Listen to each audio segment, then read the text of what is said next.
reporting that the monarch has withdrawn his invitation for Harry and Meghan to come to Sandringham over the summer. And the best news is that this is a response to what she describes as the Australia trauma tour to work with Prince Harry and Meghan Markle. Harry and Meghan are wildly unhappy. Well, I've been saying that for years now. He also makes the point that I have been making for a long time as well. He quotes people as saying they still have the hots for each other. Well, that's when Meghan reels him back in. You know, touring hospitals and security is being picked up by the taxpayers of Australia. It is a murky combination, and I know it's pissing off King Charles. Prince Harry is banned from seeing him. This is absolutely devastating. It's humiliating. It's an insult for Harry. King Charles may finally be starting to realise that there is absolutely no reason. Harry's trying to figure out exactly what his role is now. We know he approached the Queen about having a half-in, half-out type of relationship. She said no to that. However, this recent trip, my insiders are telling me there will be no meeting with Harry, Meghan, the King and the Queen. The Harry and Meghan disaster tour to Australia, which I think we all acknowledge was disgusting. We were pretty... how am I going to put it? Despondent about King Charles's laissez-faire approach to dealing with this couple. King Charles, in the US, he's landed. Time this comes out, he's landed in Washington. But Prince Harry is banned from seeing him. This is absolutely devastating. It's humiliating. It's an insult for Harry. He's had a horrible couple of weeks. A surprising turn of events has reportedly emerged from King Charles's inner circle, and it is sending ripples through royal watchers in a way that feels unusually intense and fast-moving. Instead of the usual controlled silence or carefully filtered palace messaging, this situation is being described as more direct. The royal family. Of course, he'll always be the King Charles' son, and he'll always be a member of the family with a small f. But yeah, so this will be a bruising few days for Harry as a bystander in this massive geopolitical event. And this has got to be one of the most important state visits of a British monarch to America. Of course, he wants that because if you're invited by the king, you automatically get state-funded security, which is all he cares about. He doesn't want to spend any more dollars of his own, quickly running out. And then he put on, it would be lovely for the family to meet the king. And of course, it would depend on who was there, AKA William and Catherine. And it was, at the time, it was blatant emotional blackmail for the king. However, the king and the palace did put something out, a statement out that was quite strongly worded. More decisive and far less diplomatic in tone than what people are used to seeing from the monarchy. The reported withdrawal of a previously extended invitation has now become the focal point of a much bigger conversation, and insiders suggest this single decision is being interpreted as a signal that something significant has shifted behind palace doors. What makes this moment feel heavier than a routine scheduling change is the way it is being connected to a wider chain of events that has been building quietly for months, even years, in some interpretations. Royal watchers are now treating this not as an isolated reaction, but as part of a growing pattern of tightening boundaries, sharper responses, and less tolerance for public unpredictability. And in that atmosphere, every decision begins to carry symbolic weight far beyond its surface. Meaning. Let's break down what is actually being claimed here. According to royal insider Paula Froelich, told by another friend of the king that Charles won't invite them, especially not after their trip to Australia. Harry, who likes to speak about anti-bullying, as seen as a bully inside the palace. Absolutely, he is. When he doesn't get what he wants, he stamps his foot like a child and not only does what he was going to do anyway, but then tries to emotionally blackmail his father with his own children, Archie and Lily. But the trip to Australia was the straw that broke the camel's back. It would indeed make the king look very weak if he did have them to Sandringham. Harry and Meghan will come, but it won't be at the king's invitation, my source said adamantly. We shall see. The back half of the trip says otherwise. Meghan, was appearing as a guest of honor at a luxury wellness retreat. People pay $2,700 to $3,200 for a VIP ticket. a great room with a beautiful view, and of course a photo op with Meghan. Their flights, their hotels, all paid for by the wellness retreat. And before, in the days prior, she's, touring hospital. King Charles has withdrawn a previously extended invitation for Harry and Meghan to visit Sandringham during the summer period. That detail alone has already sparked debate because it touches on both family dynamics and institutional boundaries at the same time. The reasoning being discussed in connection with this move points back to the recent Australia trip, which has now become a central reference point in this unfolding narrative. But before going deeper into that, there is an important layer that observers keep circling back to: the question of how this entire situation was even communicated in the first place. Because the way the Sandringham topic surfaced publicly is part of what makes the story feel so unusual. Harry reportedly mentioned the possibility of a visit through public-facing channels rather than handling it privately. In Australia, they were talking that, maybe what's wrong with them making money? Well, there's nothing wrong with them making money as long as they do it on their own, because they have their own merits. Because Meghan Markle has accomplished something in her life other than opening her legs and landing that idiot of a prince. And then they're saying, well, Prince Harry doesn't know anything. Wait a minute, doesn't he have deadly combat skills from being in Afghanistan? Of course not. How is he going to deal with it when Meghan shows up wearing a dress and it's immediately sold online? We're going to what to meet the in-laws, what to wear to a palace, what to wear when hanging out with your dreaded stepmother. It's insane and it's tacky and it cannot happen. And he also knows, as does everyone at this point, that Harry and Meghan have zero cachet right now. Not in the States, not in the UK. Through traditional royal communication pathways, the wording used was described as casual and open-ended, something along the lines of entertaining the idea of an invitation rather than confirming anything formal. That alone might seem harmless in a normal family context, but within royal dynamics, even informal public phrasing can create ripple effects that extend far beyond the original intent. Because every statement linked to the monarchy, even indirectly, can be interpreted through institutional, diplomatic, and security-related lenses. And that is where things begin to become more complicated. One of the key concerns being discussed behind the scenes relates to what would happen if an official invitation were extended, accepted, and then followed through with an actual visit to a royal estate under the king's direct hospitality. Some interpretations suggest that such a scenario could trigger specific security arrangements. Much as I found it sickening earlier in the week when the clothes she wore when visiting a children's cancer hospital were put on the platform. Meghan then changed before going to a veterans art event later in the day and also put that outfit online. Why not go the whole hog and start selling jam crepes out of a trailer in the fucking car park? How wise the Queen was when she advised this foolish, impatient, know-it-all couple not to try and combine a life of service with a life of profit, and how idiotic they were to ignore. And the thing is, Paula, I almost think Harry has already failed the test in terms of the US state visit next week. Because, of course, if they had any sense, and we know they don't, but I think even for them, surely they will just shut the F up for 4 days, surely. Although you never know with them. You never know with them.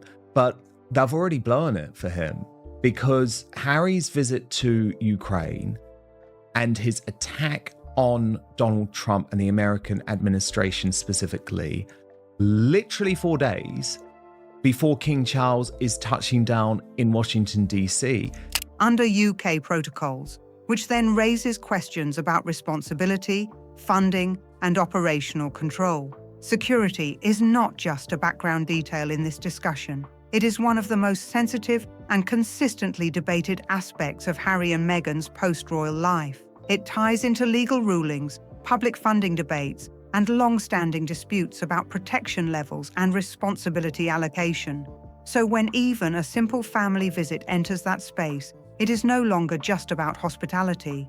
It becomes a layered institutional issue. This is why some palace insiders reportedly viewed the Sandringham discussion not as a casual family gesture, but as something with wider implications that needed careful consideration. In that framing, the withdrawal of the invitation begins to look less like an emotional reaction and more like a calculated step to avoid reopening complex logistical and political questions. And according to sources described as close to palace conversations, that is exactly how the situation has been interpreted internally. One insider reportedly suggested that Harry is sometimes viewed within certain circles as someone who responds strongly when outcomes do not align with expectations, especially in situations involving family tension and public visibility. That characterization, whether accurate or not, adds emotional weight to an already sensitive narrative because it shifts the discussion from formal disagreement into something more personal and psychologically charged. And once that emotional framing enters the conversation, every subsequent event becomes more heavily interpreted through that lens. Then the focus shifts to Australia, and this is where public reaction becomes a major part of the story. On the surface, the Australia trip appeared to follow a familiar royal-style structure: scheduled appearances, public engagements, charity visits, and carefully organised photo opportunities. Everything seemed orderly and consistent with previous high-profile visits by members of the royal family, but the aftermath told a very different story.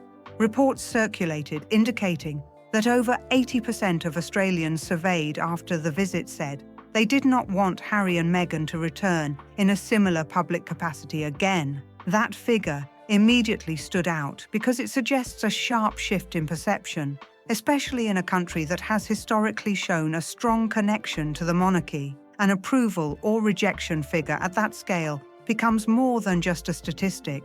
It turns into a symbolic indicator of how public sentiment is evolving over time. And alongside that, financial scrutiny also became part of the conversation. It was reported that Australian taxpayers contributed over $410,000 in security-related costs during the visit. That detail sparked debate because Harry and Meghan are no longer working royals, yet security infrastructure tied to public visits still involves state-managed resources in certain contexts. Critics argue that this creates a tension between private status and public cost, especially when international visits continue to require government-level logistical support. And just when that discussion was still unfolding, another moment added even more intensity to the timeline. During the Australia trip, Harry and Meghan visited a children's hospital in Melbourne, an appearance that was widely framed as compassionate and focused on supporting children facing serious health challenges.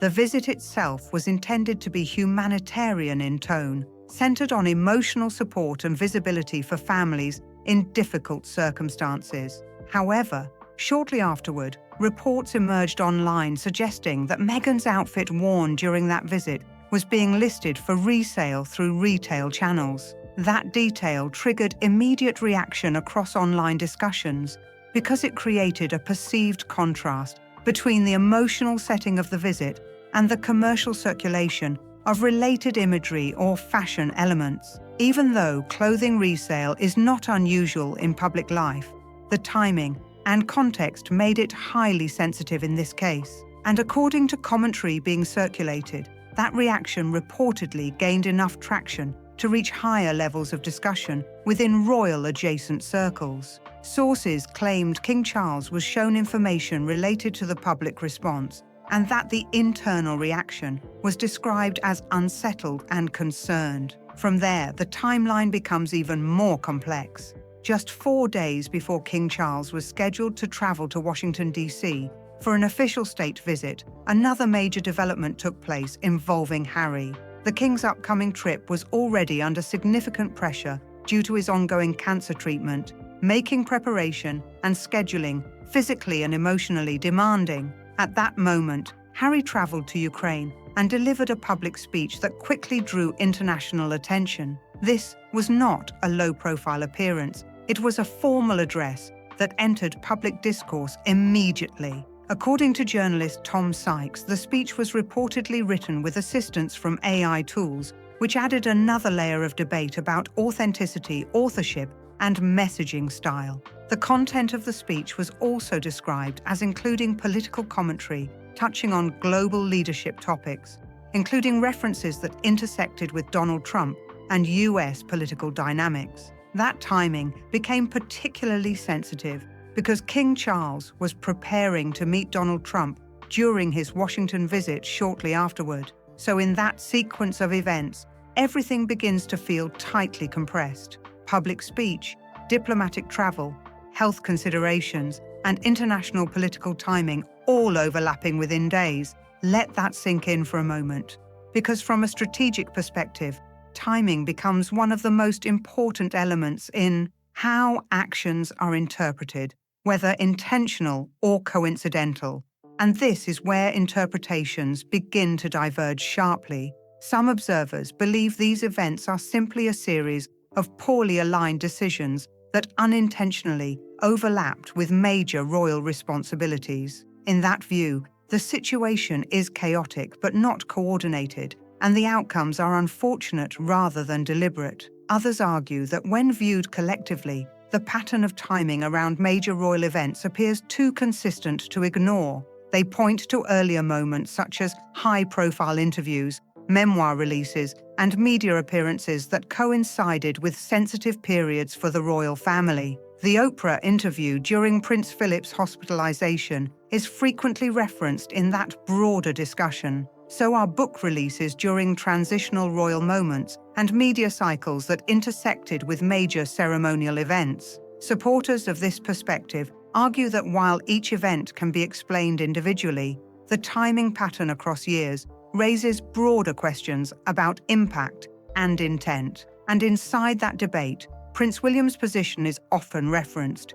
He is reported to have emphasized the importance of managing stress and protecting health, particularly in relation to serious illness within the family. That perspective is taken seriously within internal discussions, especially given the King's ongoing health challenges. This is where the narrative becomes even more emotionally charged, because on one side, there are public statements emphasizing concern, reconciliation, and emotional connection. But on the other side, critics argue that timing and impact tell a different story when examined in detail. One commentator summarized that tension by pointing out the contrast between messaging and timing, suggesting that emotional intent does not always align with practical outcomes. And beneath all of this developing pressure, there is also another layer quietly emerging in discussions involving potential legal considerations tied to institutional communication, timing sensitivity, and public impact. That layer has not yet fully entered mainstream explanation, but it is increasingly mentioned in commentary spaces as observers try to understand how far-reaching the consequences of these overlapping events might become moving forward. One more layer that commentators keep circling back to is how quickly modern media amplifies every single development in real time, turning what might once have been private family tension into a global talking point within minutes. In this environment, even small statements or timing overlaps can snowball into international debate, speculation, and reinterpretation far beyond the original intent. That constant pressure loop makes every move feel heavier because nothing stays contained anymore. It instantly becomes part of a larger narrative machine that keeps evolving on its own. And in that kind of atmosphere, even silence is often interpreted as a message,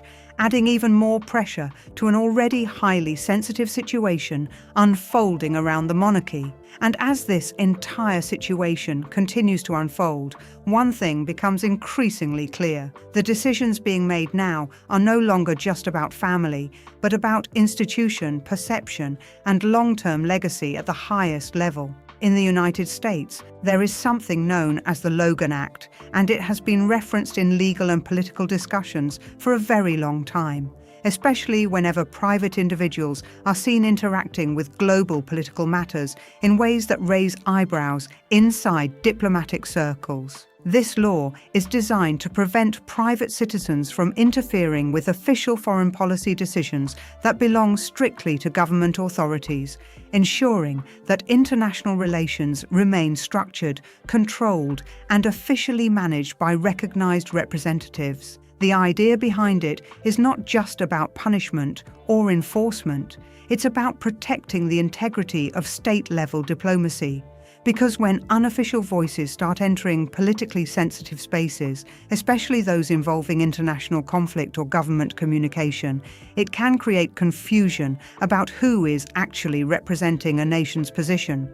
Now, Harry is not a US citizen, and that immediately creates a legal and jurisdictional grey area when people try to apply American legal concepts directly to his actions. But what critics and analysts focus on is not just legal classification. It's the principle of influence and representation, because even if something is not formally prosecutable under a specific law, it can still raise serious questions about boundaries in global diplomacy. And this is where the Ukraine situation becomes a major talking point. According to observers, the concern is not only what was said, but the environment in which it was said, the timing of it, and the symbolic weight behind it. In international relations, especially during conflict or instability, appearances by high-profile individuals are never viewed as neutral events. They carry meaning, whether intended or not. That is why some commentators argue that when a private figure appears in a politically sensitive environment and delivers messaging that can be interpreted as addressing world leaders or global issues, it naturally attracts scrutiny. Not necessarily because of wrongdoing, but because of the perception of influence without formal authority. And that is where the questions begin stacking up one after another, becoming louder and more complex over time. Who funded the Ukraine trip in full detail? Was it purely privately arranged, or were there institutional connections or affiliated organizations involved in logistics, coordination, or support behind the scenes? What exactly was the official stated purpose of the visit, and how closely did that purpose align with how the public interpreted the appearance afterward? These are not small questions. They are central to transparency. Because in situations involving public figures with global recognition, financial and logistical clarity becomes extremely important to avoid speculation, spiraling into narrative confusion. And then another layer enters the discussion, adding even more sensitivity. Some commentary discussions have raised questions about whether any operational resources connected to the Invictus Games may have been indirectly involved in facilitating parts of travel or coordination. Now, Invictus is widely respected internationally and focuses on supporting wounded veterans, so even the suggestion of overlap or blurred boundaries naturally increases scrutiny and public debate. This is where the conversation begins to move away from a single event and into a wider pattern analysis. Because when observers look at multiple moments, the Australia tour, the Ukraine speech, and ongoing media visibility, they begin connecting dots across different timelines and situations. Some analysts argue that these events, when viewed together, create a broader narrative that only fully makes sense when financial pressure, branding strategy, and media positioning are considered together. And that is exactly where Dan Wakeford becomes part of the wider discussion. He is known for his past role as editor of People magazine, especially during a time when the publication ran a widely discussed cover that was interpreted as supportive of Meghan during a highly visible public moment. Later, he moved into a leadership role at Us Weekly, where some critics claimed the editorial direction occasionally leaned towards Sussex-friendly narratives during his tenure. Now, according to circulating commentary reports, he has transitioned into independent work, which allegedly gives him more freedom to speak with individuals connected to Harry and Meghan's broader media and industry environment. And what he reportedly discovered through those conversations is being described in extremely controversial and attention-grabbing terms. The financial structure behind the Netflix deal, widely reported as $100 million, is now being framed in a far more complex way. Instead of a single guaranteed payout, sources suggest it may have been structured around performance-based milestones, content output requirements, and long-term contractual conditions. That means the public-facing number may not reflect actual realized income in a direct or immediate sense. The Spotify deal, often described publicly as a $20 million agreement, is also being discussed in similar terms. Instead of a straightforward lump sum, it may have been structured around stage payments tied to production deliverables, engagement metrics, and content performance results. Then there is Princess Diana's inheritance, which continues to be a major focal point in discussions about Harry's long-term financial position. According to unnamed sources cited in commentary, Spaces, a significant portion of those funds has already been accessed and used over time to support ongoing financial obligations, investments, and lifestyle expenses. And that leads directly into the expense side of the equation, which is being described as extremely high and continuous. Security costs are frequently highlighted due to the level of protection required for globally recognized public figures. On top of that, there are multiple residences, international travel arrangements, staffing needs, production costs, and legal disputes that continue to accumulate over time. Some estimates circulating in commentary discussions suggest legal fees alone may have reached around $38 million, and that figure has become a major talking point because it highlights how expensive long-term legal and media disputes can become when they span multiple countries and multiple legal categories. At the same time, the income side is being described as unstable and under pressure. Projects that were once heavily discussed in media speculation are now reportedly stalled or unlikely to move forward. One frequently mentioned example is a scripted polo-related production that was rumored in earlier discussions but is now described by insiders as inactive or shelved. And this is where the narrative shifts into a more intense direction. Industry commentary suggests that Harry and Meghan's names themselves have become a complicated factor in entertainment and media development. Instead of automatically increasing attention or investment interest, some insiders reportedly believe their involvement can introduce hesitation due to audience polarization, reputational sensitivity, and global media reaction risk.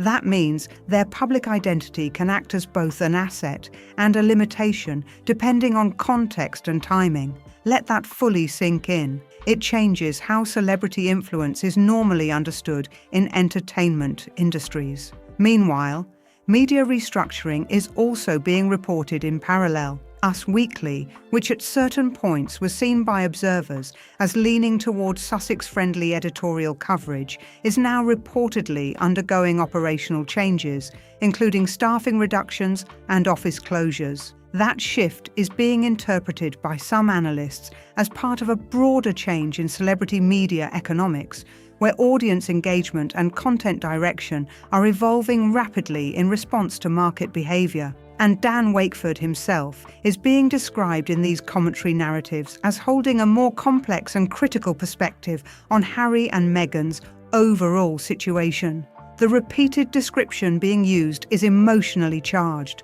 two people under pressure, experiencing internal strain, and gradually moving toward long-term goals that may no longer fully align. But despite that framing, the narrative still suggests they remain connected strategically. According to these interpretations, Meghan is said to benefit from structure, branding, and visibility tied to royal association, while Harry is said to rely heavily on Meghan's media strategy, public positioning, and narrative control. And together, both are still seen as benefiting from whatever remaining connection to the royal institution continues to exist in public perception, which brings everything directly back to King Charles. Because now the discussion shifts from media speculation into institutional authority and decision-making power within the monarchy. What actions are actually possible, and what would those actions mean in practice? Some commentators argue that symbolic gestures alone are no longer enough to manage the level of public attention surrounding this situation. Online discussion, according to this narrative, increasingly calls for stronger institutional clarity, such as formal removal of titles, stricter definition of royal roles, and clearer separation between working royal status and private commercial identity. And that is where historical precedent is often brought back into the conversation again. King George V in 1917 is frequently referenced as an example of decisive restructuring of royal identity during a different era of monarchy history. That moment is used to demonstrate that royal titles and classifications are not permanently fixed and can be changed through sovereign authority when necessary. Some constitutional observers suggest that modern royal structures still allow for clearer definitions of representation, especially in relation to public use of royal identity and commercial association. But whether such authority is used is an entirely different question, because Charles is often described as a more cautious and gradual decision-maker compared to historical monarchs. Supporters argue this avoids unnecessary institutional conflict, while critics argue it delays decisive resolution during periods of growing public pressure. However, pressure is reportedly increasing from multiple directions at once. Prince William is often described as more direct about institutional boundaries. Advisors are said to be pushing for clearer structural definitions. Public sentiment across the UK, US and Australia is also described as becoming more vocal and divided on the issue. And now, the situation is being framed as approaching a critical tipping point, because financial pressure, media pressure, institutional pressure, and public perception are all converging simultaneously. At the same time, there are emerging claims about upcoming royal engagements that could further intensify attention depending on how events unfold publicly. Even speculation alone is enough to keep the narrative moving at high speed. So now everything sits at a highly unstable intersection. Nothing is fully resolved. Everything is under scrutiny, and every new development adds another layer of pressure to an already sensitive situation. And at the centre of it all remains one question that keeps dominating commentary spaces. Does King Charles take decisive institutional action and clearly define boundaries? Or does he continue hoping the situation will gradually resolve on its own? Because the longer this continues without a clear decision, the more unpredictable the outcome becomes, and the more every public moment adds pressure to an already escalating narrative. Comment and subscribe.